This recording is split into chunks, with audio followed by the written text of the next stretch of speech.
नमस्कार। किस्से कहानियां में एक बार फिर आपका स्वागत है। प्रस्तुत है कमलेश्वर द्वारा लिखी कहानी जॉर्ज पंचम की नाक। यह बात उस समय की है जब इंग्लैंड की रानी एलिजाबेथ द्वितीय अपने पति के साथ हिंदुस्तान पधारने वाली थी। अखबारों में उनके चर्चे हो रहे थे। रोज लंदन के अखबारों में खबरें आ रही थीं कि शाही दौरे के लिए कैसी कैसी तैयारियां हो रही हैं। रानी एलिजाबेथ का दर्जी परेशान था कि हिंदुस्तान, पाकिस्तान और नेपाल के दौरे पर रानी क्या पहनेगी। उनका सेक्रेटरी और जासूस भी उनके पहले ही इस महाद्वीप का तूफान दौरा करने वाला था। आखिर कोई मजाक तो था नहीं। जमाना चूंकि नया था, फौज फाटे के साथ निकलने के दिन बीत चुके थे, इसलिए फोटोग्राफरों की फौज तैयार हो रही थी।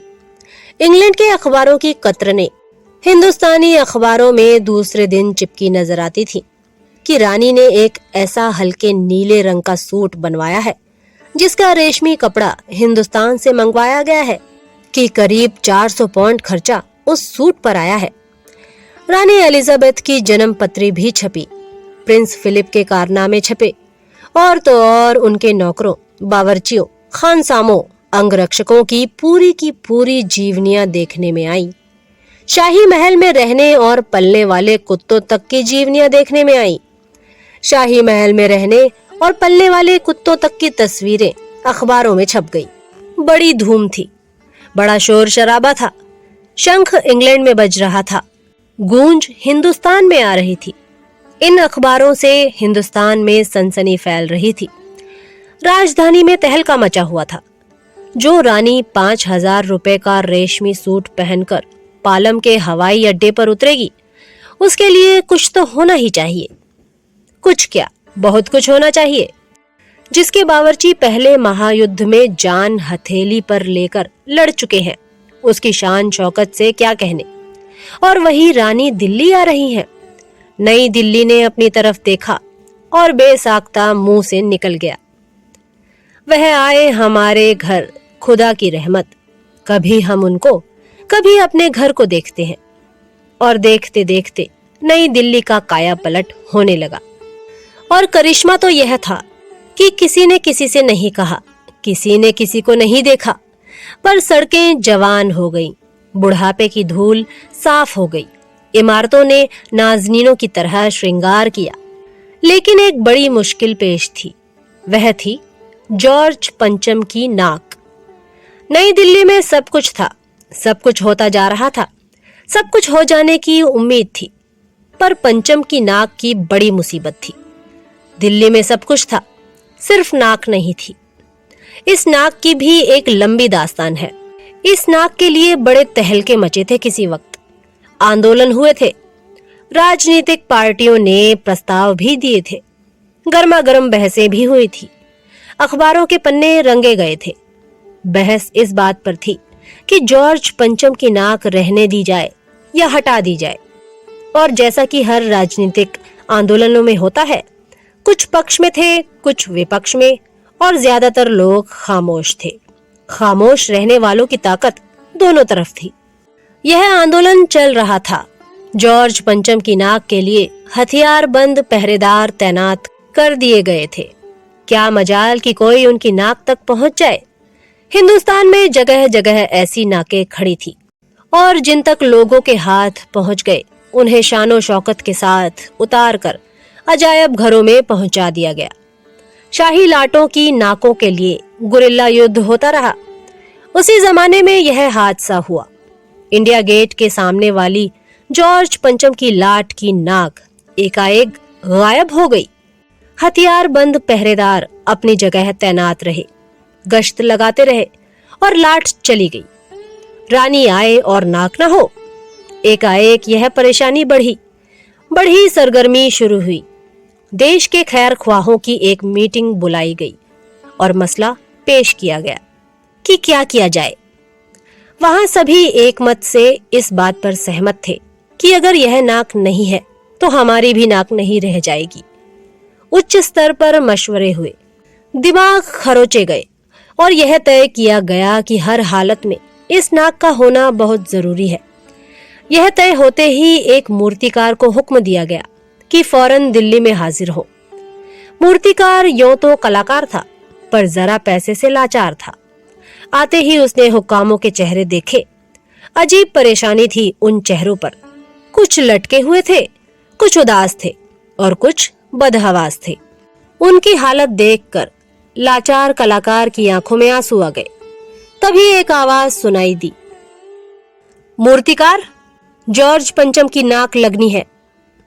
मूर्तिकार ने सुना और जवाब दिया, नाक लग जाएगी, पर मुझे पता होना चाहिए कि यह लाट कब और कहां बनी थी। इस लाट के लिए पत्थर कहां से लाया गया था? सब हुक्कामों ने एक दूसरे की तरफ ताका। एक की नजर ने दूसरे से कहा कि यह बताना जिम्मेदारी तुम्हारी है। खैर, मामला हल हुआ। एक क्लर्क को फोन किया गया और इस बात की पूरी छानबीन करने का काम सुपुर्द कर दिया गया। पुरातत्व विभाग की फाइलों के पेट चीरे गए, पर कुछ भी पता नहीं चला। क्लर्क ने लौटकर कमेटी के सामने कांपते हुए बयान किया, सर, मेरी खता माफ हो, फाइलें सब कुछ हजम कर चुकी हैं। हुक्मरानों के चेहरों पर उदासी के बादल छा गए। एक खास कमेटी बनाई गई और उसके जिम्मे यह काम दे दिया गया कि जैसे भी हो यह काम होना है और इस नाक का दारोमदार आप पर है। आखिर मूर्तिकार को फिर बुलाया गया। उसने मसला हल कर दिया। वह बोला, पत्थर की किस्म का ठीक पता नहीं चलता तो परेशान मत होइए। मैं हिंदुस्तान के हर पहाड़ पर जाऊंगा और ऐसा ही पत्थर खोज कर लाऊंगा। कमेटी के सदस्यों की जान में जान आई। सभापति ने चलते चलते गर्व से कहा, ऐसी क्या चीज है जो अपने हिंदुस्तान में मिलती नहीं? हर चीज इस देश के गर्भ में छिपी है। जरूरत खोज कर लाने की है। खोज करने के लिए मेहनत करनी होगी। इस मेहनत का फल हमें मिलेगा। आने वाला जमाना खुशहाल होगा। वह छोटा सा भाषण फौरन अखबारों में छप गया। मूर्तिकार हिंदुस्तान के पहाड़ी प्रदेशों और पत्थरों की खानों के दौरे पर निकल पड़े। कुछ दिन बाद वह हताश लौटे। उनके चेहरे पर लानत बरस रही थी। उन्होंने सिर लटकाकर खबर दी, हिंदुस्तान का चप्पा चप्पा खोज डाला, पर इस किस्म का पत्थर कहीं नहीं मिला। यह पत्थर विदेशी है। सभापति ने तैश में आकर कहा, लानत है आपकी अकल पर। विदेशों की सारी चीज हम अपना चुके हैं, दिल, दिमाग, तौर तरीके और रहन सहन। जब हिंदुस्तान में बॉल डांस तक मिल जाता है तो पत्थर क्यों नहीं मिल सकता? मूर्तिकार चुप खड़ा था। सहसा उसकी आंखों में चमक आ गई। उसने कहा, एक बात मैं कहना चाहूंगा, लेकिन इस शर्त पर कि यह बात अखबार वालों तक ना पहुंचे। सभापति की आंखों में भी चमक आ गई। चपरासी को हुक्म हुआ और कमरे के सब दरवाजे बंद कर दिए गए। जब मूर्तिकार ने कहा, देश में अपने नेताओं की मूर्तियां भी तो हैं। अगर इजाजत हो, अगर आप लोग ठीक समझें, तो मेरा मतलब है, तो जिसकी नाक इस लाट पर ठीक बैठे उसे उतार लाया जाए। सबने सबकी तरफ देखा। सबकी आंखों में एक क्षण की बदहवासी के बाद खुशी तैरने लगी। सभापति ने धीमे से कहा, लेकिन बड़ी होशियारी से। और मूर्तिकार फिर देश दौरे पर निकल पड़ा। जॉर्ज पंचम की खोई हुई नाक का नाप उसके पास था। दिल्ली से वह बंबई पहुंचा। दादा भाई नौरोजी, गोखले, तिलक, शिवाजी, कावसजी, जहांगीर, सबकी नाकें उसने टटोली, नापी और गुजरात की ओर भागा।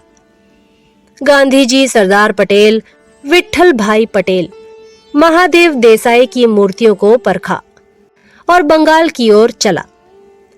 गुरुदेव रविंद्रनाथ, सुभाष चंद्र बोस, राजा राम मोहन रॉय आदि को भी देखा। नाप जोक की और बिहार की तरफ चला। बिहार होता हुआ उत्तर प्रदेश की ओर आया। चंद्रशेखर आजाद, बिस्मिल, मोतीलाल नेहरू, मदन मोहन मालवीय की लाटों के पास गया। घबराहट में मद्रास भी पहुंचा। सत्यमूर्ति को भी देखा और मैसूर, केरल आदि सभी प्रदेशों का दौरा करता हुआ पंजाब पहुंचा। लाला लाजपत राय और भगत सिंह की लाटों से भी सामना हुआ। आखिर दिल्ली पहुंचा और अपनी मुश्किल बयान की। पूरे हिंदुस्तान की मूर्तियों की परिक्रमा कराया, सबकी नाकों का नाप लिया, पर जॉर्ज पंचम की नाक से सब बड़ी निकली। सुनकर सब हताश हो गए और झुंझलाने लगे। मूर्तिकार ने ढांढस बंधाते हुए आगे कहा, सुना था कि बिहार सेक्रेटेरिएट के सामने सन 42 में शहीद होने वाले 3 बच्चों की मूर्तियां स्थापित हैं। शायद बच्चों की नाक ही फिट बैठ जाए। यह सोचकर वहां भी पहुंचा, पर इन तीनों की नाकें भी इससे कहीं बड़ी बैठती हैं। अब बताइए मैं क्या करूं? राजधानी में सब तैयारियां थीं। जॉर्ज पंचम की लाट को मल कर नहलाया गया था, रोगन लगाया गया था, सब कुछ था, सिर्फ नाक नहीं थी। बात फिर बड़े हुक्मरानों तक पहुंची। बड़ी खलबली मची। अगर जॉर्ज पंचम के नाक ना लग पाई तो फिर रानी का स्वागत करने का क्या मतलब? यह तो अपनी नाक कटाने वाली बात हुई। लेकिन मूर्तिकार पैसे से लाचार था, यानी हार मानने वाला कलाकार नहीं था। एक हैरत अंगेज ख्याल उसके दिमाग में कौंधा और उसने पहली शर्त दोहराई। जिस कमरे में कमेटी बैठी हुई थी उसके दरवाजे फिर बंद हुए और मूर्तिकार ने अपनी नई योजना पेश की। चूंकि नाक लगाना एकदम जरूरी है, इसलिए मेरी राय है कि 40 करोड़ में से कोई एक जिंदा नाक काटकर लगा दी जाए। बात के साथ ही सन्नाटा छा गया। कुछ मिनटों की खामोशी के बाद सभापति ने सबकी ओर देखा। सबको परेशान देखकर मूर्तिकार कुछ अचकचाया और धीरे से बोला, आप लोग क्यों घबराते हैं?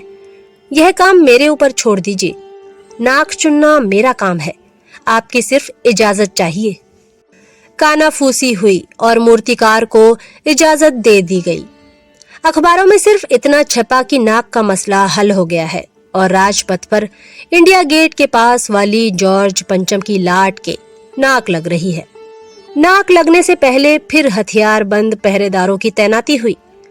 मूर्ति के आसपास का तालाब सुखाकर साफ किया गया, उसकी खाद निकाली गई और ताजा पानी डाल दिया गया ताकि जो जिंदा नाक लगाई जाने वाली थी वह सूखने ना पाए। इस बात की खबर औरों को नहीं थी। यह सब तैयारियां भीतर ही भीतर चल रही थी। रानी के आने का दिन नजदीक आता जा रहा था। मूर्तिकार खुद अपने बताए हल से परेशान था। जिंदा नाक लाने के लिए उसने कमेटी वालों से कुछ और मदद मांगी, वह उसे दे दी गई, लेकिन इस हिदायत के साथ कि एक खास दिन हर हालत में नाक लग जाएगी। और वह दिन आया। जॉर्ज पंचम के नाक लग गई। सब अखबारों ने खबरें छापी कि जॉर्ज पंचम के जिंदा नाक लगाई गई है, यानी ऐसी नाक जो कतई पत्थर की नहीं लगती। लेकिन उस दिन के अखबारों में एक बात गौर करने की थी। उस दिन देश में कहीं भी किसी उद्घाटन की खबर नहीं थी। किसी ने कोई फीता नहीं काटा था, कोई सार्वजनिक सभा नहीं हुई थी, कहीं भी किसी का अभिनंदन नहीं हुआ था, कोई मानपत्र भेंट करने की नौबत नहीं आई थी, किसी हवाई अड्डे या स्टेशन पर स्वागत समारोह नहीं हुआ था, किसी का ताजा चित्र नहीं छपा था। सब अखबार खाली थे। पता नहीं ऐसा क्यों हुआ था। नाक तो सिर्फ एक चाहिए थी, और वह भी बुत के लिए। आप सुन रहे थे कमलेश्वर द्वारा लिखी कहानी जॉर्ज पंचम की नाक। कहानी सुनने के लिए धन्यवाद। जल्द ही एक नई कहानी के साथ प्रस्तुत होंगे। तब तक के लिए नमस्कार।